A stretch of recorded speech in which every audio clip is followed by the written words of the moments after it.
as figuras de linguagem, eu vou sugerir uma coisa para vocês. Já peguem o caderno, peguem um lápis e façam anotações com as palavras de vocês, porque por mais que eu tenha preparado, né, um material bem resumido para vocês, né, baterem o olho depois e lembrarem de tudo que eu falei na aula, é interessante vocês anotarem com as palavras de vocês também, porque às vezes fica mais fácil para a gente estudar depois, né? Eu, pelo menos, sou assim. Eu tenho mais facilidade de estudar quando eu anoto. Então, quem sabe com vocês também funciona, né? Vamos testar? E para começar, então, pessoal, vejam, acompanhem aí comigo. O primeiro passo para nós estudarmos as figuras de linguagem é nós entendermos que as palavras, elas podem ter dois sentidos. O sentido real da palavra, que é chamado de sentido denotativo, e o sentido conotativo, que é o sentido figurado. Puxa, qual é a diferença, professora? Não sei do que se trata isso. Vamos lá. Pessoal, o sentido denotativo é aquele sentido que a gente encontra no dicionário. É o sentido da palavra em si. Então, por exemplo, eu vou buscar a palavra gato lá no dicionário. E a descrição que está lá, né, um animal de 4 patas, mamífero e tal, é o sentido denotativo da palavra gato, é o sentido real da palavra gato, ok? Assim como a cadeira, né, o objeto que a gente usa para se sentar, é o sentido denotativo daquela palavra, ok? Então, sempre que nós tivermos uma palavra em seu sentido próprio, nós estamos dizendo que ela está em seu sentido denotativo. E o sentido conotativo, gente, é o mesmo que sentido figurado. E é nesse campo que entram as figuras de linguagem, né? Percebam que o próprio nome sugere isso. Figuras de linguagem tem a ver com o campo conotativo, com o sentido figurado de uma palavra. Mas o que é sentido figurado, professora? Me ajuda.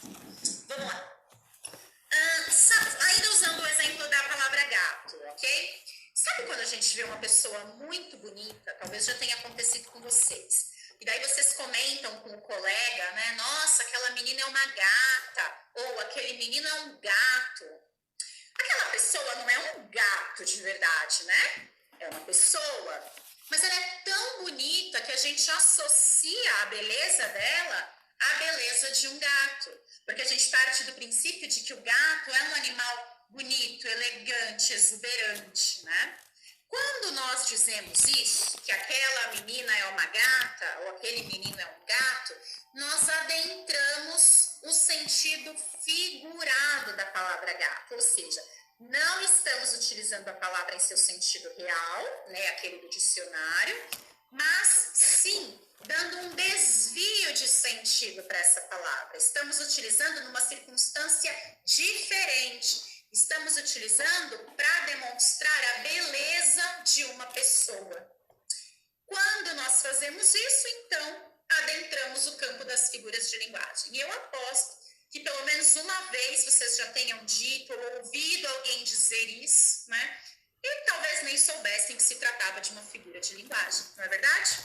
Então, para a gente fixar o que são as figuras de linguagem, são esses recursos que nós utilizamos para atribuir mais expressividade para o que a gente fala, mais beleza, mais intensidade. Porque vejam só, ainda nesse exemplo da menina ou menino ser um gato, né? Nós poderíamos falar, nossa, que menino bonito, ou nossa, que menina bonita. Mas a partir do momento que a gente usa gato ou gata para se referir, não dá a ideia de que aquela pessoa é muito mais bonita, né? Dá uma força, dá uma intensidade para o nosso discurso. Por isso, as figuras de linguagem, né, são entendidas para tal, são entendidas para intensificar alguma coisa, para dar mais expressividade para alguma coisa. E as figuras de linguagem, pessoal, como eu disse, são várias, né? E elas pertencem a alguns campos de pensamento, aliás, alguns campos, né? Podem ser campos de pensamento, pode ser campo sonoro. Nossa, professora, agora eu já não entendi mais nada. A gente vai entender ao longo da aula, mas só para fixar antes de avançar o nosso estudo, anotem aí. Ou, se preferirem, né, vou colocar aqui no slide, se vocês quiserem printar a tela ou tirar uma foto. As palavras podem estar em seu sentido denotativo, que é aquele do dicionário, aquele sentido real da palavra, ou no sentido conotativo, que é aquele desvio de sentido, aquele sentido figurado, em que nós utilizamos a palavra numa situação diferente daquela que ela seria utilizada naturalmente, né? Então, o gato deixou de ser um animal e passou a representar uma palavra muito bonita. Perdão, uma pessoa muito bonita. Aí temos, então, um sentido figurado. Joia? Aí, pessoal, eu preparei para vocês esse mapa mental, para nós darmos sequência à nossa aula seguindo por ele, né? O que é um mapa mental, gente? É um recurso visual de estudos, né? Então, nesse slide tem o conteúdo de toda a nossa aula. Então, quando nós temos ali, ó, essas palavrinhas em azul grifadas, nós temos o nome das figuras de linguagem, seguido de uma palavra que identifique cada uma delas, seguido de um pequeno exemplo que remete a cada uma delas. Então, quando nós formos estudar para uma prova sobre figuras de linguagem daqui a um tempo, a gente pega esse mapa mental, bate o olho e a gente consegue relembrar aquilo que nós vimos na aula. É uma forma de estudo, como eu disse, bem visual, bem resumida e que acaba ajudando bastante na hora da gente estudar. Principalmente quando a gente tem várias provas na mesma semana, sabe? Reflitam comigo, é muito mais fácil estudar o assunto partindo de um mapa mental, né, que é uma página em que eu vou focar o meu estudo, do que olhar várias páginas do caderno e tal. Então, fica até para vocês aí, pessoal, uma dica de estudo, né? Preparem esses mapas mentais quando vocês forem estudar com os tópicos, né? Do que vai cair na prova, e uma breve explicação de cada um desses tópicos. E algum exemplo, se possível, para facilitar o estudo de vocês. Esses resumos acabam facilitando muito. Bem, vamos dar sequência, então, à nossa aula das figuras e sugiro que printem ou fotografem esse mapa mental para ajudar. Vejam só, pessoal, como vocês podem observar aí, as figuras de linguagem, elas são divididas em alguns grupos, tá? Que são esses que eu coloquei em cores diferentes, né? Então, nós temos as figuras de pensamento, as figuras de palavras, as figuras de harmonia e as figuras de construção, tá? São esses 4 subgrupos. E dentro deles, há várias figuras de linguagem. Não, como eu disse, não estão todas aí, né? Para essa aula eu trouxe, digamos, as principais, né? As que a gente mais costuma ver por aí. Vamos começar, então, pelas figuras de pensamento, pessoal. E o que é uma figura de pensamento? Venham aqui comigo um pouquinho. Quando nós falamos em figura de pensamento, significa que nós estudaremos agora figuras de linguagem que muitas vezes não estão explícitas no texto, que não estão ali logo de cara, que a gente precisa refletir para entender, a gente precisa pensar um pouquinho para identificar que elas estão ali. Justamente por serem figuras de pensamento, elas pertencem ao campo das ideias, né? Por isso que nem sempre elas estarão explícitas, né? No texto que a gente estiver lendo, na história em quadrinhos que a gente estiver lendo, enfim, ok? Então, pensem nas figuras de pensamento como figuras associadas ao campo das ideias. E daí, vamos começar aqui pela antítese.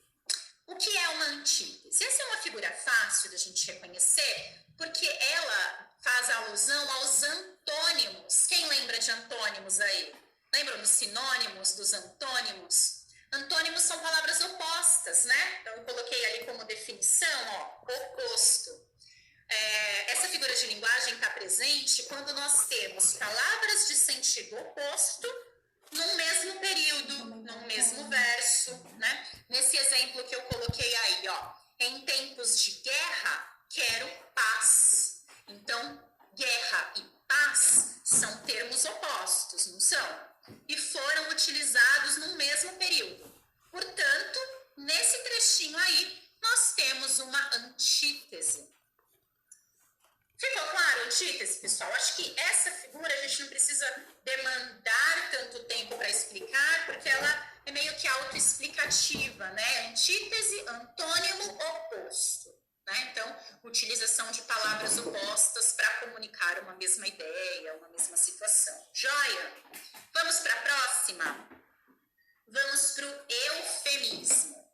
Pessoal, essa figura de linguagem, talvez vocês já tenham utilizado também, ou já tenham visto em algum lugar, mas não sabiam do que se tratava.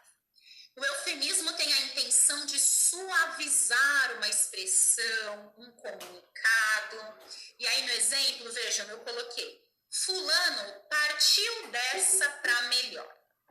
O que significa partir dessa para melhor?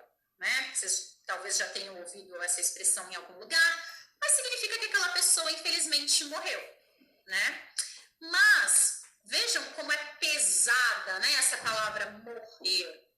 Então, para suavizar essa palavra, para suavizar esse comunicado, nós utilizamos um eufemismo. Partiu dessa para melhor. Fizemos o mesmo comunicado, porém, utilizando uma expressão diferente. Buscando, nesse caso específico, talvez aliviar o choque que a outra pessoa sofreria ao receber a notícia, né? Então, o eufemismo ele é utilizado para suavizar. Sabe, eu espero que não, mas talvez algum de vocês já tenha passado por isso. Vocês fizeram uma prova e daí a professora vai entregar as provas e fala: ai, João, você não foi muito bem na prova. E daí vocês pegam a prova e tá lá um 0. A professora suavizou esse comunicado, né? Porque ela disse: você não foi muito bem. Na verdade, você foi muito mal.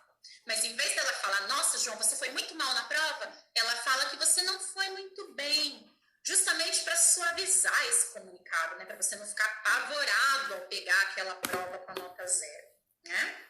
Então, esses recursos, né, que a gente utiliza a fim de atenuar, de deixar mais tranquilo um comunicado, são chamados de eufemismos, ok? Vamos para o seguinte aí, ó, a ironia. Ironia, pessoal, é uma figura de linguagem que com certeza vocês já usaram. Tá? Eu acredito até que no dia a dia a gente utilize muito, ou a gente veja na televisão, redes sociais, acaba tendo muita postagem com ironia. Então, vamos desmistificar, né? Vamos entender o que é uma ironia. Pessoal, ironia significa dizermos o contrário do que a gente realmente gostaria de dizer. Nesse exemplo, eu coloquei, ó, ele é calmo como um leão. Peraí, professora, leão tá longe de ser calmo. Exatamente, estou sendo irônica. Então, a ironia consiste em dizermos o contrário do que nós queremos dizer. Então, nesse caso, ele de calmo não tem nada, ele é uma fera. Então, estamos sendo irônicos ao dizer que ele é calmo como um leão. Os meus alunos, né, como eu disse, eu sou professora da rede estadual também, e muitas vezes eles já falaram isso para mim, que aparentemente eu parecia ser muito calma, mas depois eles descobriam, né, que eu era calma como uma fera. Não é verdade, viu, pessoal? Não acreditem. Mas tá aí a presença de uma ironia. Quer outro exemplo? Sabe aquele amigo que sempre chega atrasado? Daí vocês viram para ele um dia e falam: nossa, você chegou cedo hoje, hein? Não, ele não chegou cedo, tá? Ele tá bem atrasado e vocês falam isso para ele. Vocês estão sendo irônicos, né? Vocês estão dizendo o contrário do que realmente queriam dizer. Ele não chegou cedo, ele continua atrasado. Ou então, um colega de vocês dá um doce para vocês e o doce tá ruim, é um doce azedo, amargo, sei lá, e vocês falam: nossa, que gostoso, hein? Você gosta disso? Vocês estão sendo irônicos, né? Nossa, que gostoso, hein? De gostoso aquele doce não tem nada, tá azedo, né? E vocês acabam dizendo o contrário do que realmente queriam para utilizar uma ironia. E por que a gente usa a ironia? Vamos parar para pensar então, né? Vocês percebem que ela dá uma carga significativa, uma expressividade bem maior no que a gente comunica?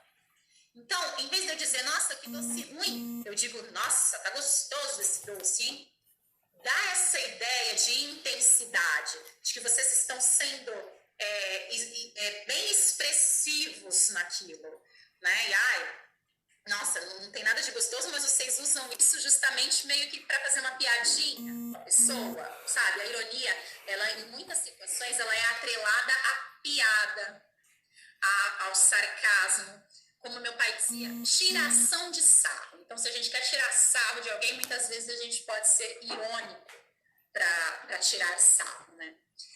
Essa é a ironia, então, pessoal. Vamos fixar? Ironia significa o contrário do que nós realmente gostaríamos de dizer. Ela vai aparecer bastante, gente, em histórias em quadrinhos, que vocês devem gostar de ler, eu sou fã até hoje.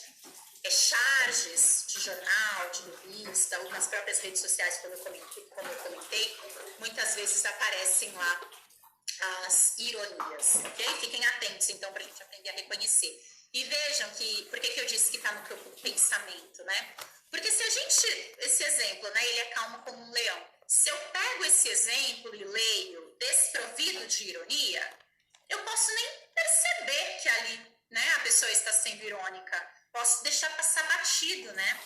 Posso entender que ele é realmente calmo, que é uma exceção, que existe algum leão calmo na vida, enfim, né? Eu posso não entender essa ironia à primeira vista. Pertence ao campo das ideias, lembram? É uma figura de pensamento, então muitas vezes a gente precisa refletir para conseguir entender que ali está presente uma ironia, certo? Vamos para a próxima, hipérbole. Pessoal, essa eu tenho certeza que vocês já utilizaram. Hipérbole é a figura de linguagem que tem a ver com o exagero. Vejam esse exemplo. Chorei um rio de lágrimas. Quem nunca exagerou e foi dramático assim, né? Talvez não essa expressão um rio de lágrimas, mas nossa, eu tô aqui morrendo de chorar com aquele filme que eu assisti. Esses exageros que a gente comete são hipérboles, que a gente usa e nem sabe que são, não é verdade? Outro exemplo, quando a gente fica acordado até tarde, ou estudando, ou assistindo alguma coisa, a gente fala, nossa, eu tô morrendo de sono. Vocês estão com muito sono, mas a ponto de morrer, né? Não, é um exagero, né? A gente utiliza a hipérbole como um recurso de intensidade, para mostrar que nós estamos com muito sono ou estou morrendo de fome, né? Estamos com muita fome, choramos muito. Então, sempre que a gente for indicar algo que é demais, né? Então, um exagero mesmo, nós podemos utilizar a hipérbole, ok? Outro exemplo, eu estou... Nossa, esse exercício é tão demorado que eu vou demorar um século para fazer. Que exagero, né, gente? Um exercíciozinho lá pequenininho que a gente vai demorar 5 minutinhos. A gente fala, nossa, vou demorar um século. É um exagero, né? Então, em todos esses casos, vocês estão utilizando hipérboles e nem sabiam. Olha só como as figuras de linguagem fazem parte do nosso dia a dia, não é verdade? Vamos seguir para a próxima? A prosopopeia. Pessoal, a prosopopeia, ela pode ter outro nome também, tá? Vocês podem se deparar com essa figura de linguagem nos livros, revistas, enfim, com o nome de personificação também, tá? Mas é a mesma coisa. Consiste em atribuirmos características humanas a seres que não são humanos, ou seja, animais, ou plantas, árvores, ou seres inanimados, como cadeira, sapato, enfim, né? Consiste em atribuirmos uma característica humana a coisas que não são humanas, certo? Um exemplo aí, ó. A lua sorriu para mim ontem à noite. O que significaria a lua sorrir para mim? A gente pode entender isso como uma noite bela, uma noite maravilhosa, né? Aquela lua brilhando no céu, que a gente olha para a lua e parece até que ela está sorrindo para a gente. Então, mas espera lá, a Lua tem essa capacidade de sorrir? Não, né? Quem tem essa capacidade são os humanos. Mas nós atribuímos essa característica humana a um ser que não é humano. É uma personificação, uma prosopopeia. É transformar momentaneamente aquele ser numa persona, né? Numa pessoa, e atribuir uma característica humana a ela. Alguns personagens, ainda falando em quadrinhos, em tirinhas, né? São prosopopeias, como o Garfield, por exemplo, né? Aquele gato que tem todos aqueles pensamentos humanos, né? É uma prosopopeia, é uma personificação. O autor, né, ele atribui ao Garfield constantemente características, sentimentos humanos. E ele não é humano, né? É um animal. Então, isso é uma amostra, né, de prosopopeia também. Com certeza vocês conhecem vários outros personagens em que isso também acontece, né? O Pato Donald, por exemplo, né? Ele é um pato, mas ele age como uma pessoa, então também é uma personificação.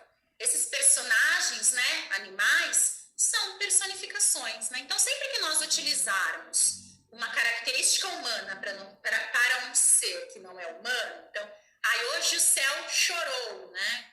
Por exemplo, choveu muito. Céu não chora, né? Essa é uma característica humana. Então, também estamos utilizando uma personificação nesse caso, beleza? Vamos seguindo aí, pessoal. Vejam só, agora fechamos esse campo das figuras de pensamento, tá? Que são essas relativas ao campo das ideias. Agora nós vamos para as figuras de palavras. O que são figuras de palavras? São figuras, pessoal, em que nós substituímos uma palavra por outra na nossa comunicação. Daí o nome, né? Figuras de palavras, é um nome autoexplicativo. Como assim? Vejam só, as figuras de palavras, né, as que eu separei para essa aula são 3. Comparação, metáfora e metonímia. A comparação é quando nós comparamos 2 elementos, né, e utilizamos um conectivo, né, uma palavrinha que dê essa ideia de comparação, como é o caso do como, né? Então, ele é esperto como um tigre, tá? Então, nós estamos fazendo uma comparação, estamos comparando a esperteza de uma pessoa com a de um tigre. Outras palavras que estabelecem comparação, né? Outras expressões. Tal qual, tão que, tanto que, assim como, né? Ele é inteligente como o irmão, ele é inteligente tal qual seu irmão, né? Estamos estabelecendo comparações. É uma figura de linguagem também. Aí no exemplo, vejam, eu coloquei, você brilha como uma estrela. Então, eu estou comparando uma estrela, aliás, estou atribuindo a uma pessoa, né, as características de uma estrela, ou seja, eu estou querendo dizer que essa pessoa que brilha como uma estrela é uma pessoa muito positiva, muito cheia de energia, muito cheia de luz, né? E daí eu utilizei esse elemento comparativo, né, o como, para demonstrar isso. Agora, percebam aí do lado, né, no quadrinho da metáfora, eu coloquei apenas que você é uma estrela. Eu não coloquei a palavrinha como. Porque a metáfora, gente, num sentido bem simples, né, de comunicar, ela não deixa de ser uma comparação sem o elemento como. Então, em vez de eu dizer que você brilha como uma estrela, eu digo apenas que você é uma estrela. Eu passei a mesma mensagem, não passei? Só que a metáfora, ela dá uma intensidade ainda maior. Eu não estou, digamos, meramente comparando. Eu estou dizendo que aquela pessoa é a própria estrela. Ela não parece uma estrela, ela é a própria estrela. Quando a gente lembra o exemplo do gato, que eu lá assim, é um gato, é uma metáfora. Eu não estou dizendo que aquela pessoa é bonita como um gato, que seria a comparação.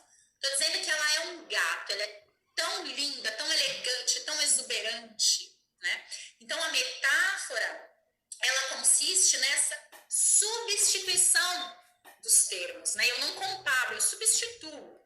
Eu não falo você é linda, eu falo você é uma gata, né? Então eu trago uma associação, né? Uma palavra que se associa a outra para o meu texto, tá? A metáfora consiste nisso, em utilizarmos palavras semelhantes que podem ser associadas de forma direta. Então, em vez de eu falar você é como um gato, eu uso de forma direta você é um gato.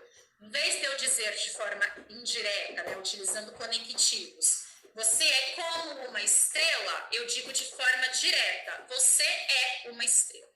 Tá? A metáfora consiste nisso, né? Nessas associações entre as palavras, por isso que ela é uma figura de palavras. A próxima, pessoal, é a metonímia. E essa eu tenho certeza que vocês usam quase todo dia, viu? Se é que não usam todo dia. Por quê? A metonímia trata da substituição de um termo por outro que lhe faça referência. Vejam só, tomei uma Coca-Cola bem gelada. Ué, professor, e daí? Eu falo isso todo dia, né? O que tem de figura de linguagem aí? Tem sim, porque Coca-Cola, gente, é uma marca, né? Quando a gente fala Coca-Cola, quando a gente pede Coca-Cola, nós estamos pedindo aquele refrigerante escuro, né? Aquele refrigerante de cola. Mas nós chamamos pelo nome Coca-Cola, que é o nome da marca que produz aquele refrigerante, assim como também produz refrigerante de guaraná, assim como também produz refrigerante de laranja, de uva, né? Mas nós utilizamos a marca para nos referirmos ao refrigerante de cola especificamente. Coca-Cola é marca de roupa também, né? Marca de sapato. Então, pessoal, nesse caso, nós estamos substituindo o produto, que é o refrigerante de cola, pela marca desse produto, que é a Coca-Cola. Quer outro exemplo? Gillette. Sabe quando o pai de vocês, o tio, o avô, tá procurando a lâmina para fazer a barba e ele fala, nossa, mas cadê minha Gillette que eu deixei aqui? Ele não deixou Gillette, né? Ele deixou a lâmina de barbear. Porque Gillette, gente, é a marca daquela lâmina. Mas nós utilizamos esse nome Gillette como se fosse o nome do produto. Mas o produto chama lâmina de barbear. Mas a gente não vê ninguém falando, nossa, cadê minha lâmina de barbear? Né? A gente vê as pessoas falando Gillette. O mesmo acontece com cotonete, gente, essa é clássica. Cotonete também é o nome do produto. Perdão, é o nome da marca, né? O nome do produto são hastes flexíveis. Ou bastonetes, eu já vi também dessa maneira colocado na embalagem. Cotonete é a marca, mas a gente utiliza o nome da marca para se referir ao produto. Então, miojo também. Miojo é a marca. A gente vou fazer um miojo. Não, você não vai fazer um miojo, você vai fazer um macarrão instantâneo, porque miojo é a marca. Viram só? Vocês com certeza já utilizaram metonímias na vida de vocês. Agora falando na escola, né? Quando vocês leram um livro que acharam muito legal de um autor, e daí vocês viram para o colega e falam, você já leu Maurício de Souza, né, que é o autor dos Quadrinhos da Mônica? Gente, é impossível ler o Maurício de Souza, né? Ler Maurício de Souza seria pegar a figura do Maurício de Souza, o autor, colocar na nossa frente e começar a ler. Ninguém faz isso, né? Ou, você já leu Monteiro Lobato, né? Do Sítio do Pica-Pau Amarelo? Mesma coisa. Seria pegar o Monteiro Lobato, né, o autor, colocar na nossa frente e começar a ler. E a gente não faz isso. Mas a gente utiliza essa forma de se comunicar. A gente substitui a obra do autor pelo nome do autor. Então, quando a gente fala, você já leu Maurício de Souza? Na verdade, a gente provavelmente está se referindo à Turma da Mônica. Você já leu Monteiro Lobato? A gente está se referindo a alguma obra do Monteiro Lobato, algum livro dele, não a ele especificamente. Então, essas substituições de termos por outros têm a ver com as metonímias. Outra clássica, que quem assiste novela, filme, enfim, já deve ter visto, nos jornais também, Sabe quando a gente fala em cabeça de gado? Aquele fazendeiro tem 1000 cabeças de gado. É uma metonímia. Porque se a gente for levar ao pé da letra, aquele fazendeiro teria só a cabeça do gado. Não faz sentido, né? Ele tem o gado inteiro, o boi ali inteiro. Mas a gente se refere àqueles bois, tá? Como cabeças de gado. Então aí a gente também fez uma substituição. A gente substituiu o nome do animal inteiro, né? O boi, o touro, a vaca, enfim, pelo nome apenas de uma parte do corpo.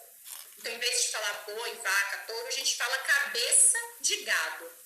Né? Também é uma metonímia. Trocamos o todo pela parte. Joia, pessoal? Deu para entender, então? Metonímias são essas substituições de palavras. Estão anotando tudo? Vamos para a próxima? Vejam, me acompanhem. Vamos agora para o campo das figuras de harmonia. As figuras de harmonia, pessoal, tem a ver com o som das palavras, melodia, sonoridade, né? Então, elas aparecem muito em poemas, em letras de música, tá? Justamente porque nesses tipos de texto há uma preocupação com a sonoridade, né? Com as rimas e tal. Então, pegando aí a aliteração, por exemplo. Eu pulei para o segundo, né, porque a gente está comentando sobre poemas e letras de música, e a literação é algo que aparece bastante. A literação e a assonância são muito parecidos, tá? Cuidado para não confundir. A literação consiste na repetição de consoantes dentro de um verso, de uma estrofe, de uma frase do texto. Como assim? Vejam esse trechinho de poema que eu coloquei aí, ó. Vozes veladas, veludosas vozes. Gente, olha o tanto de V e de S que apareceu aí num trechinho tão pequeno. Essas repetições consonantais, né, do V e do S, são aliterações. Então, quando isso acontecer, quando vocês pegarem um texto, uma música que possua esse som, né, esse som consonantal repetitivo, significa que temos uma aliteração. Tem uma música, não sei se vocês conhecem, eu não vou cantar, tá, gente? É chove, chuva, chove sem parar. Esse chiado, né, do CH, é uma aliteração. E aí, ele tem duas funções. Olha só que legal, para que as figuras de linguagem, por que elas são tão expressivas? Chove, chuva, chove sem parar. Além de eu ter essa repetição do CH, né, que visualmente eu já vejo, né, quando eu pego a letra da música, eu já vejo essa repetição e já é algo bem estrutural. Esse chove não dá ideia do barulho da chuva, né? E a música fala sobre a chuva, né? Então vejam só que é um recurso super expressivo e sonoro, né? Por isso que tem a ver com as figuras de harmonia, né? Lembram que elas são relativas ao som? Então, esse tipo de figura de linguagem vai aparecer bastante em letra de música. Inclusive, fica como tarefa aí para vocês pensarem em figuras que em músicas, aliás, né, em que vocês tenham reconhecido essa figura. Certo? Combinado assim? Vamos começar a refletir sobre poemas ou músicas que têm esse tipo de figura de linguagem que vocês já tenham visto? Combinado?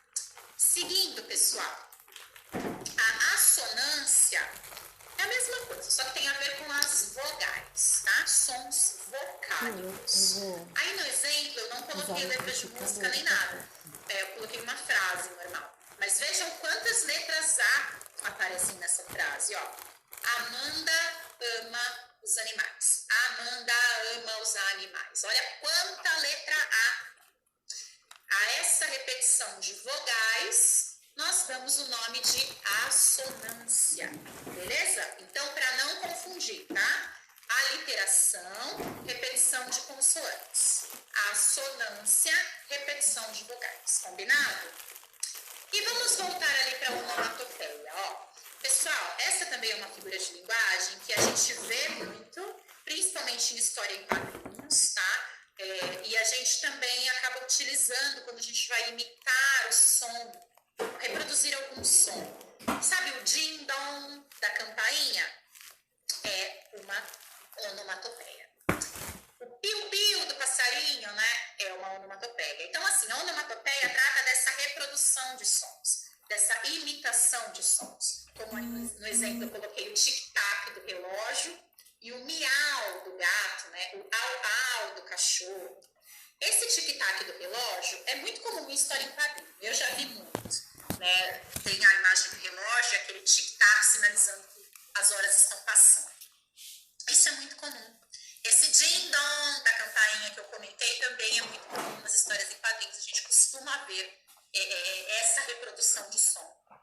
Sabe quando a gente está ensinando uma criança a falar, a gente fala, olha o au-au. Quando a gente fala au-au, a gente está usando uma onomatopeia. Nós estamos imitando o som que o cachorro faz. Né? Olha só como também faz parte do nosso dia a dia.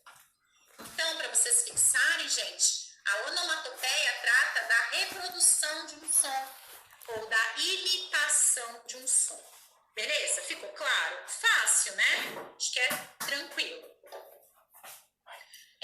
Agora, gente, vamos para o nosso último quadrinho aí, que são as figuras de construção, tá? As figuras de construção, elas têm a ver, como o próprio nome diz também, com a construção do texto, tá? Com a estrutura. As figuras de construção, assim como as de harmonia, aparecem bastante em músicas e poemas também, justamente porque esses textos têm essa preocupação estrutural, né? Em formar os versos, em formar estrofes e tal, mas podem aparecer nos diversos tipos de textos, tá? São mais comuns apenas nesses textos poéticos, tá? Eu vou começar pela anáfora, que é um recurso muito utilizado, principalmente em letra de música. A anáfora consiste na repetição de uma palavra no início dos versos, tá? Ou das estrofes, enfim. Vejam só. Se você cantasse, se você morresse. Esse se você, né, é uma anáfora. É uma repetição que aconteceu no início dos versos. E provavelmente o autor utilizou isso como recurso visual, né? Então a gente pega o poema dele, né? Nesse caso é um poema, e nós vemos, né? A gente dá logo de cara com essa repetição para fins de estrutura, para fim de expressividade visual do texto dele. Em músicas também acontece bastante. Eu não sei se vocês gostam, né? Mas talvez os pais, avós de vocês gostem de Raul Seixas. Sabe aquela música conhecidíssima deles, né, Guita? Vou cantar um pouquinho, tá, gente? Não reparem, vejam, em que ele diz: eu sou a luz das estrelas, eu sou a cor do luar, eu sou as coisas da vida, eu sou o medo de amar. Percebem que ele repete o eu sou a cada verso? Trata-se, portanto, de uma anáfora, né? Então, essas repetições são anáforas. Vamos pensar também em letras de música que vocês conheçam, que vocês gostem, que tem, né, essas repetições? Tarefa de casa também. E, pessoal, a nossa última figura de linguagem da aula de hoje, que é o pleonasmo.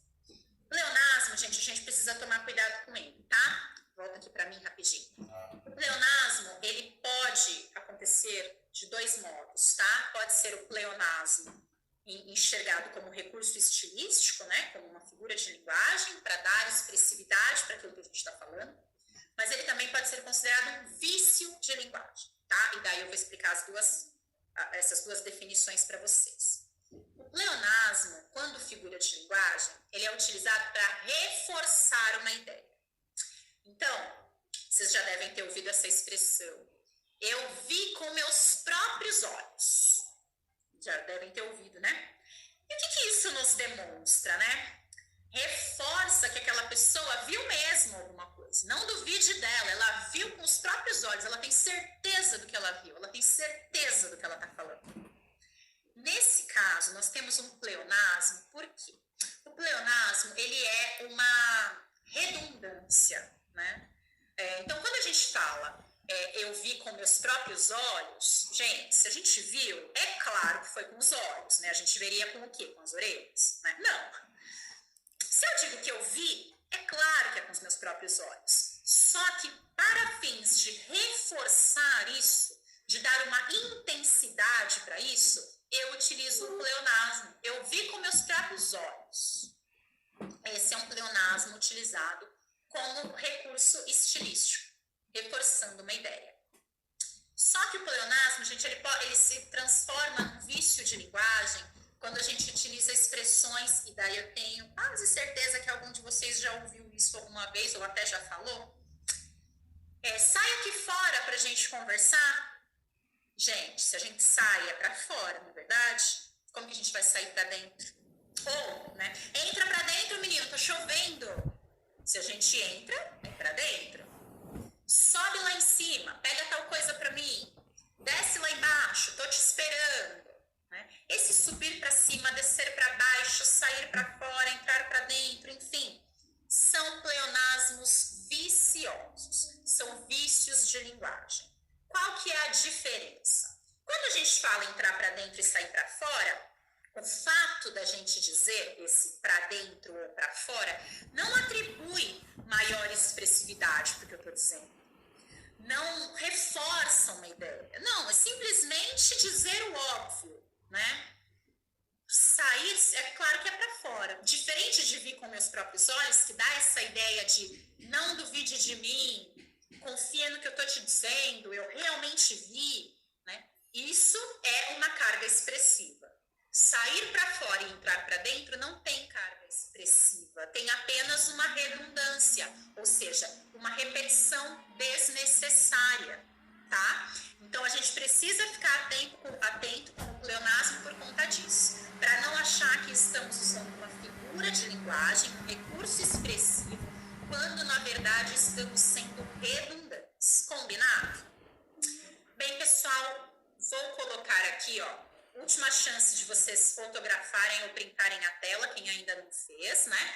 Como eu comentei desde o início da aula, eu acho importante fazer isso para vocês terem essa ferramenta a mais de estudo depois, visto que figuras de linguagem, como vocês puderam perceber, é um tema extenso, né? Então, ter um mapa mental, ter algo assim bem resumidinho, tal, para ajudar vocês a estudarem é ótimo, né? Então eu espero que eu dessa forma consiga contribuir um pouquinho mais para os estudos de vocês. E hoje, pessoal, nossa aula vai ficando por aqui. Eu espero que eu tenha conseguido contribuir com o conhecimento de vocês, espero que vocês tenham entendido o que eu quis passar, né? E desejo bons estudos para vocês nessa época, né, tão difícil que nós estamos vivendo. Então, bons estudos, aproveitem esse tempo que vocês têm para se dedicar aos estudos, para ler, para assistir alguma coisa que vocês gostem, né? Porque tudo isso também enriquece o conhecimento da gente, não é verdade? Então, pessoal, vou ficando por aqui. Muito obrigada por hoje. Bons estudos para vocês e até mais. Tchau, tchau.